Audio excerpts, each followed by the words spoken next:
Hello বন্ধুরা, অনেক দিন বাদে তোমাদের সাথে আরও একটা নতুন রান্নার ভিডিও নিয়ে চলে এসেছি।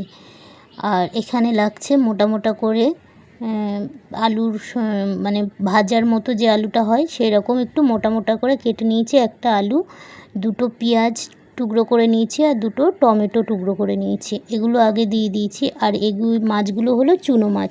তোমরা এই যে আর একটা আছে একদম ঝিরিঝিরি কাচকি মাছ, আমরা তো কাচকি মাছ বলি, তোমরা কী মাছ বলো আমাকে জানিও।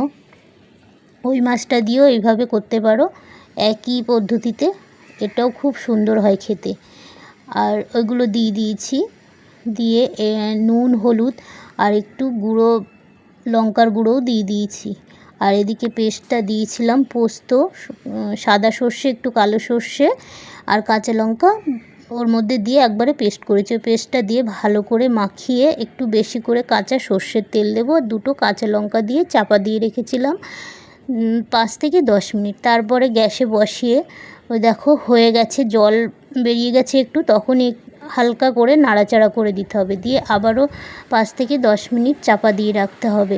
এইভাবে তোমরা করে দেখো, খুবই হয় সুন্দর খেতে আর এত টেস্টি হয়, একবার ট্রাই করে তোমরা দেখতে পারো। দেখো হয়ে গেছে, তখন কাঁচা সর্ষের তেল দিয়ে নামিয়ে নিলেই